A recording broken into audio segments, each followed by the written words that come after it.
Home Show Garden Pros, helping to turn your thumb green.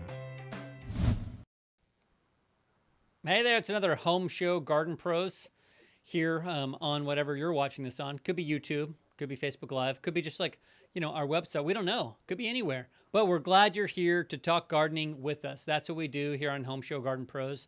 We're a multifaceted media center that teaches all kinds of gardening. So if you haven't been to our website, homeshowgardenpros.com, it's a great place to get a lot of tips. We got a bunch of tip videos. We answer a lot of questions on there. And there's a great little button, the Ask a Pro button. That's actually how we source most of the questions that we use on the show and on our radio show, because it is also Home Show Garden Pros, a live radio show every single Saturday, 7 a.m. to 9 a.m. And that's on Sports Radio 610. And so, you want gardening advice, we're giving it. We feel very confident about our advice because we've gathered experts from all over the city. We call them our co-op members, and they provide a lot of insight, a lot of wisdom, a lot of great advice there on the live show, which is also a great podcast. So if you're a podcast person, by all means, find us on iTunes or wherever you get podcasts. Subscribe. We love those auto clicks. That's so nice. And the bigger the podcast gets, the better it is. More people get great advice. Well, these great garden shops that are giving us our pros, I'm just going to give you the quick list. You got Nature's Way Resources Garden Center up 45, just south of Conroe.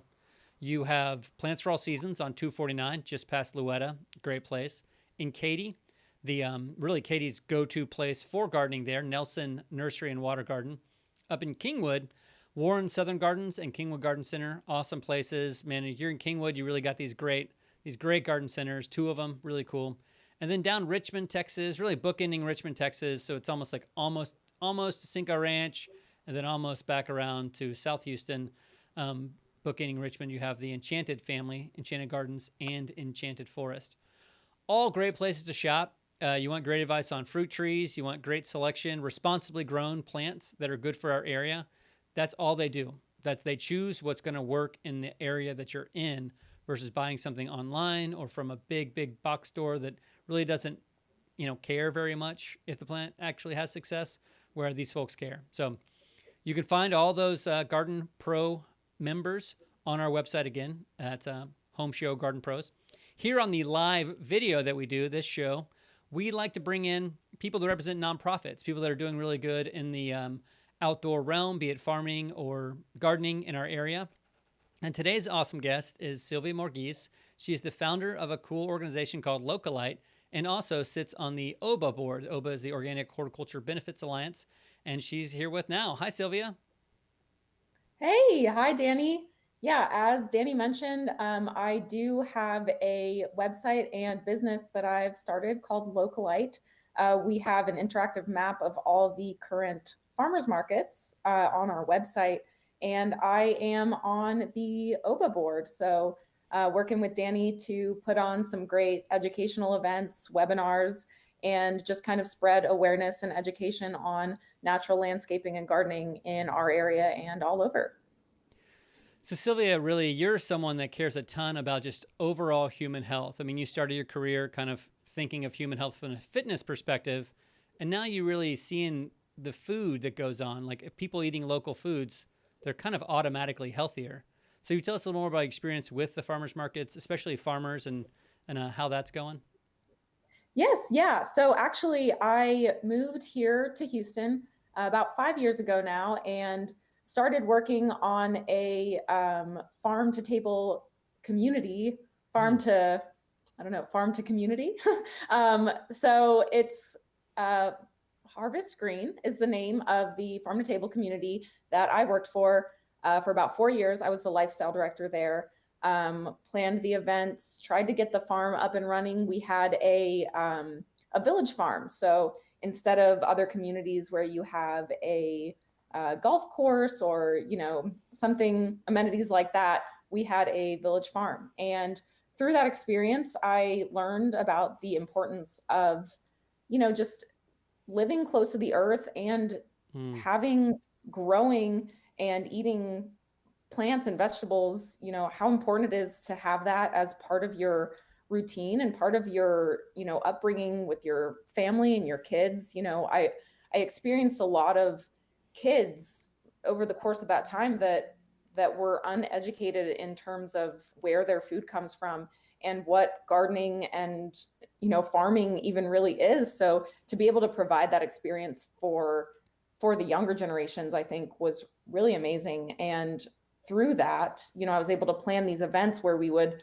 harvest crops together, and we would have, expert farmers helping these kids and families learn how to, uh, you know, grow their own plants. And it was just an awesome experience that I want everybody to have the opportunity to have. And we put on a weekly farmers market, and we had a CSA program, and all of those things that I just became immersed in. I realized that there's kind of a disparage as far as the rest of our community goes in really having access and being educated on the importance of all those things and having them as part of your life. So as I've kind of transitioned out of that role and into other roles, I've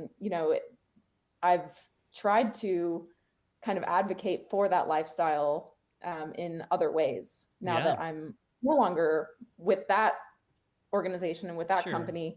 I still go out there every once in a while. I visit all the residents of the community because I had such a strong connection there. But, I think it's important to apply those lifestyle traits. Absolutely. I think it's really hard to ignore health when you're connected with the soil. If it's, honestly, if it's lawn gardening and you're a soil first lawn gardener, you're going to have a healthier environment, a healthy family. And it's not a coincidence. It is actually like there's reasons for that. So that is awesome that you got that great introduction to the soil and the farms, and that you introduce people. I love that so much.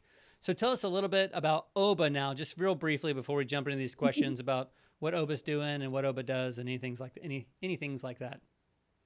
Yeah, so I recently got on board with OBA, especially now that events are getting up and running again. We're kind of feeling more comfortable hosting live events and live engagements as opposed to the more virtual things that we've been doing before. I think it's a great time to really get involved, because I did plan events for the Harvest Green community for quite a few years. So made lots of connections there, and now it's great to be able to help back with OBA and the upcoming events going on within that organization. So one event that we're really excited about coming up this month now is we've got a really cool webinar that we're actually having, kind of a viewing party for, and it is going to be on June 21st. We've actually, we've got True Anomaly Brewing that we're going to have the event at. Yeah, so instead of doing everything virtually, everything online, this is going to be kind of our first live, live in action event in a while. So you can choose between the Zoom attendance or coming in person. We highly recommend coming in person so we can all socialize and hang out. But yeah, Dany, you can tell them a little more about the itinerary for the evening. Well, I certainly am excited that the speaker coming in is Jeff Lowenfels, and he wrote a series of books. The first one's called Teaming with Microbes, and he just loves staying at the front end of kind of microbial impact. We're learning a lot about the biome, the human biome, our gut biome, brain biome, things like that. But Jeff is super into the plant biome, and he's got a lot of really cool new information that'll be out there. And so what's really cool is you come to this event, sign up for it. Only 50 spots for the event itself, so it's going to sell out pretty quick, so get a ticket. But you want to learn more, go to obaonline.org. That's a good place to learn. Okay, Sylvia, you ready to answer some gardening questions? I think so. All right, great, cool. Let's do some. Here we go. Question number 1. And I got to always keep an eye out on my my comment boxes too, because there may be a question down there that we let's scroll down. Facebook, okay, that we may get to. So here's question 1 from Jean. That's right, Jean, or is that Jean? Jean. Okay, cool. All right, here we go. Here's Jean's question. Ants. That's more of an exclamation, I think, but she'll lead to a question later. My yard, my beds, my pots are inundated with them. Is this because of all the rain? And what do I do? So basically, she's got ants everywhere, which we all are. I saw my neighbor out sprinkling the yard with ants. I didn't give him too hard of a time. But what's your take on these ants we're seeing everywhere? Sprinkling the yard with ants? That's That might what be I why. said. He was sprinkling the yard with ortho, which doesn't work. Are you running around everyone's yards with ants? It's my Sprinkling them? fault. Yeah, it's not the moisture. I was scattering them around. They're just so cute. And everybody seemed cold, and I thought they want some fire ants. But okay, what's your take here on these ants in Jean's yard? Well, aside from Dany running around sprinkling them in people's yards, they are a problem, and I think a lot of people have the same problem, especially now that we're getting all this humidity, a lot of rain. What I usually use to kind of mitigate the ant problem is garlic barrier. I feel like that is a great solvent. You're not ever going to fully get rid of the ants because Dany and I were just talking about this pretty recently. They do have 9 queens, so you kill one, they're gonna figure out how to continue to prosper and get back at you. So I would say garlic barrier is the number one kind of natural solvent to an extreme ant issue. You're never going to get rid of all of them, but that's a great start. Yeah, and I know Monterey has a fire ant control that's really great. But honestly, in my life, if I see an ant bed, I'll either get the shovel and just take the top off, or I'll try to move the whole thing to my plum tree because the fire ants will keep the plum curculio away that ruin my plums. So it's kind of like they could maybe be an ally. But yeah, whenever it rains, they come up. And man, 9 queens means that really you're never going to be able to poison all of them. So you're just going to be driving them back down into the soil. So remember that as you go out and buy all these poisons. So haven't really seen any of them work really, really, really thoroughly. So thanks for the reason behind that. That's good info.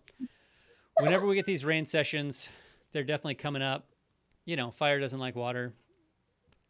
I remember back in the old football days, Sylvia, back in high school, we'd have gone to state if coach would have put me in. But we would practice in these fields and it would rain and ants would just be floating in huge puddles all over it was terrible. So Texas football though, what are you going to do? All right, next question. Good, cool story. All right, let's do this. All right, here's from Roger. Roger says, what are some flowering trees you like? And then Roger says, I saw a post about magnolias, but I thought those were green. I like Roger. I think, there are lots of different kinds of magnolia trees. So I can't really think of a magnolia tree where the flowers are green, but you might be talking about the big like southern magnolia trees that are mostly green other than those white flowers.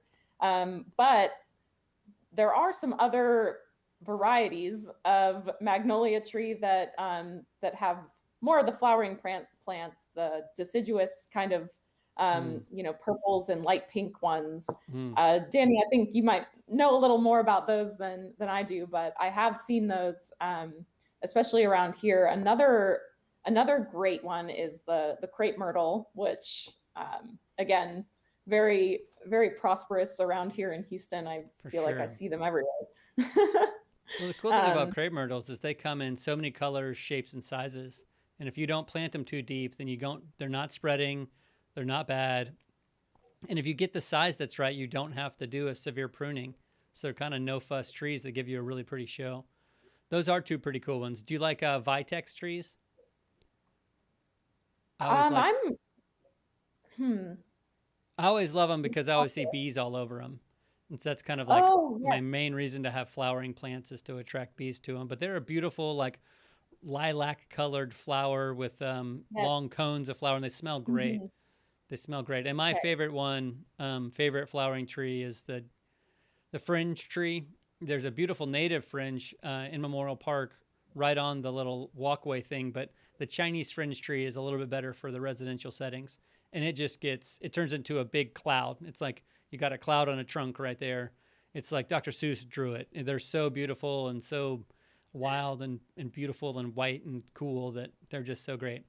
So those are two See, of my you're gonna have favorites. to. I like the layman's terms that you're using to describe the trees. Those I can jump on board with. Ah, the Dr. Seuss tree.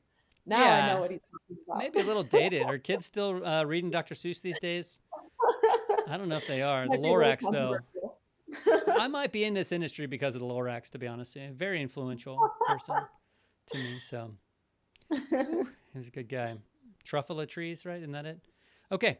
Well, hope that helps. Those are 4 really good.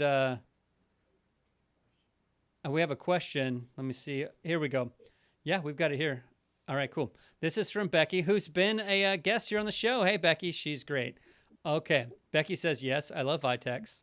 Oh, she's giving us a recommendation. She says there are also some cherry trees that do well in Houston too, right? Yeah, flowering cherry trees, a few of those Japanese flowering ones. They have some beautiful example of those at the Japanese Gardens in Herman Park. So thank you very much, Becky. Great thought there. And you know, if you think about it, a lot of the plums and peaches really put on quite a beautiful show, especially the early low chill hour ones, because you don't, when nothing else is flowering, they're just covered with fuchsia or white or whatever they've got. So I know I have a Gulf Series plum that is just gorgeous in February. So yeah, Becky, great thought there. That's a good word. Love that. All right, here we go. Question number 3. You ready, Sylvia? I think so. Okay, great. All right, it's from Louisa. Louisa says, there's so many mosquitoes specifically in this area. I get, does she mean like Gulf Coast? Oh, here's what she means. I mean, they're everywhere, of course, but there seems to be a lot more focused here around some planters I have. Okay, I see what's going on. Anyone have any ideas as to why?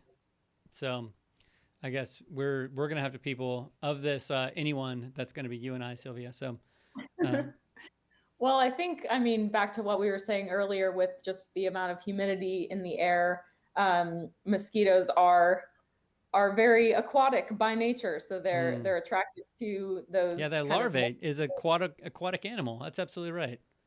People forget that, I think. Yeah.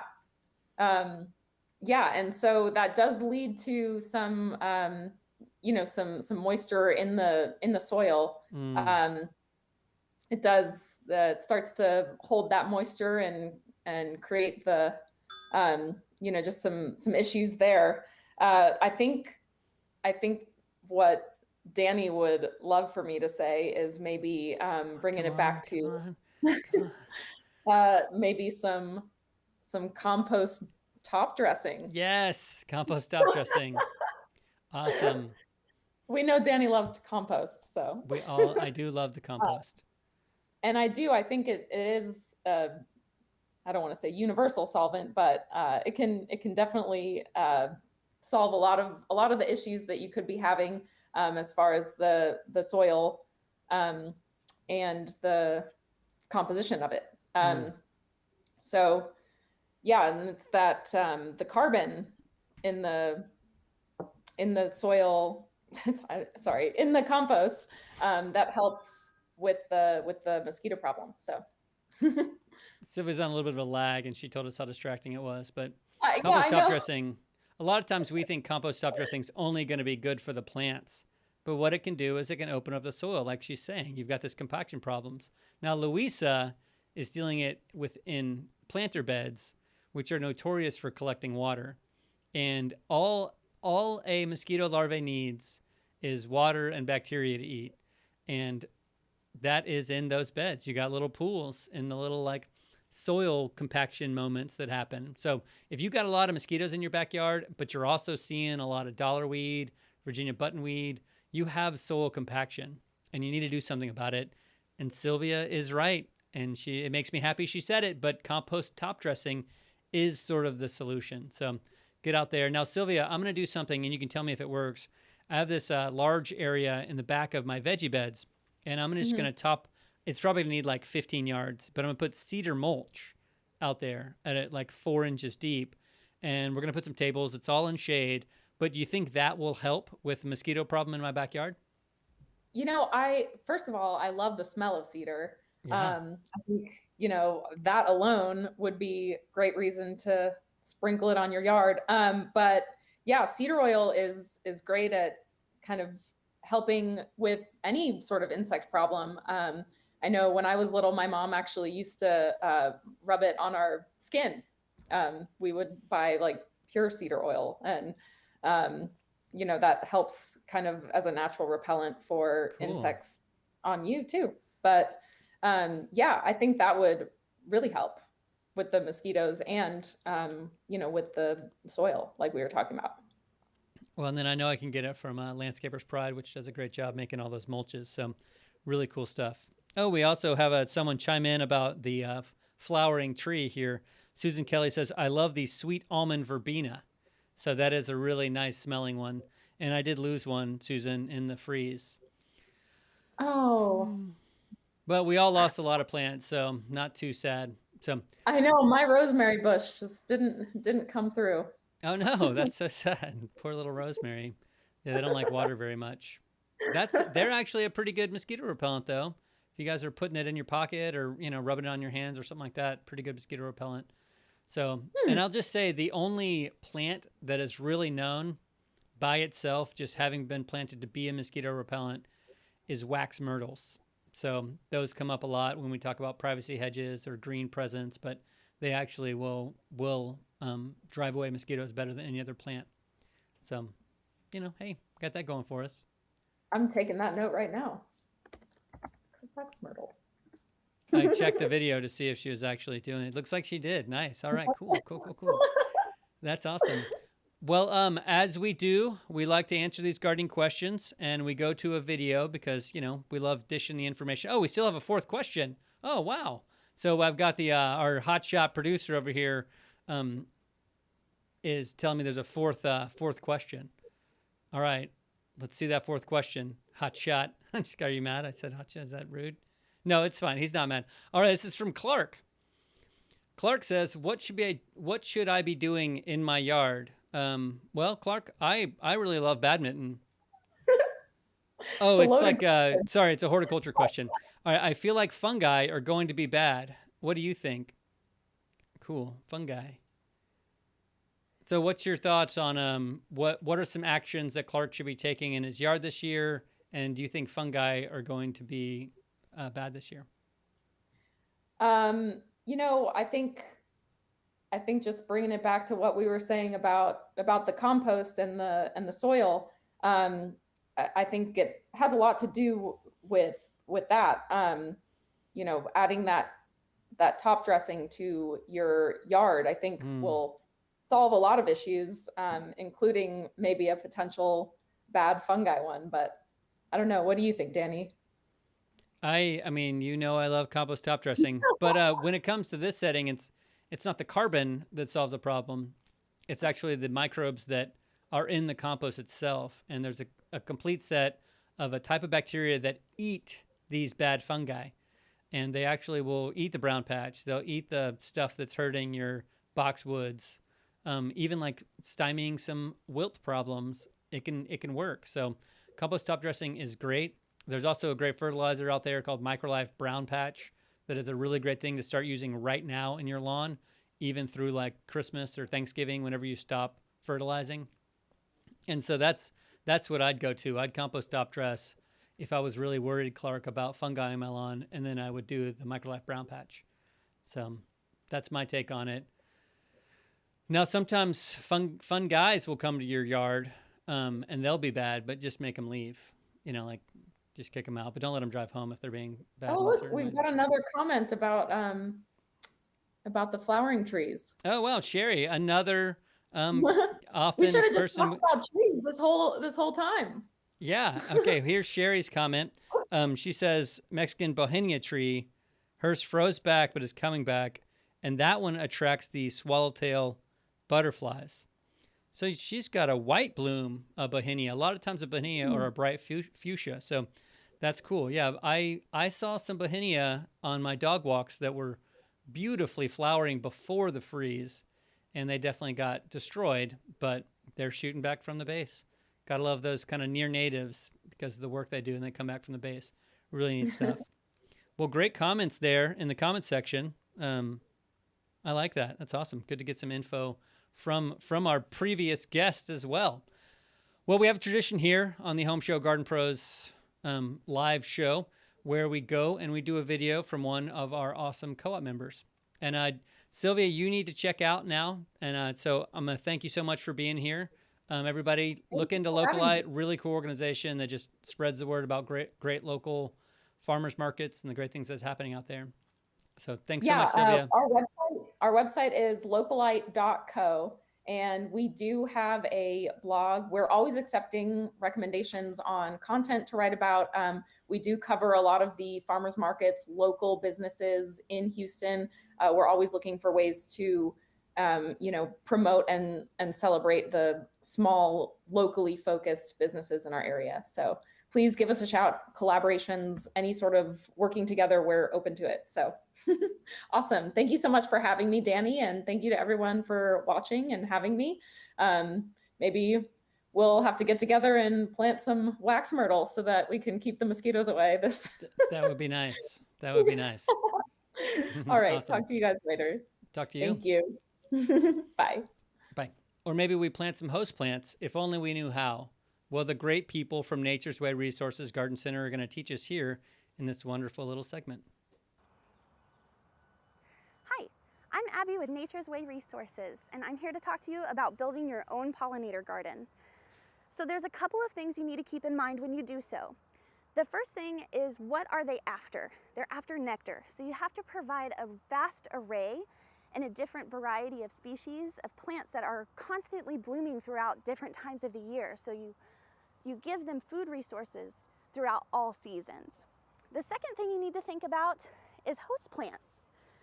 What's a host plant? A host plant is a plant that butterflies use exclusively to lay their eggs on. Their caterpillars will emerge from the eggs and eat the plant's leaves almost down to the ground, like this guy. This is a monarch caterpillar. They host on milkweed species and they will munch on the leaves until there's nothing but a twig left, but don't worry, they will come back. So you can grow your own caterpillars and butterflies in your own backyard with just a couple of simple host plants and nectar host plants. What great information. For more videos like that, including that one, go to our homeshowgardenpros.com website. You'll see the garden demo videos, and there's just a plethora of information. Quite a bit about caterpillars. Our videographer just loves close shots of caterpillars, so you'll see a lot of those. But there's a lot of information, everything from lawns to tomatoes to summer vegging gardening to big fruit trees. So we're here to give you great information. And again, we do that by bringing in all these great co-op members. So I don't see too many other questions on the comments section. Looks like we're doing good. Thanks for the great information. And thank you, Sylvia, for coming out. You guys tune in this Saturday, 7 a.m. Dany Linderman will be there in the morning from Enchanted Forest at 7 a.m. And then Anita Nelson from Nelson Water Gardens. So we're going to be talking all things seasonal gardening. We will see you then. Get out there and garden.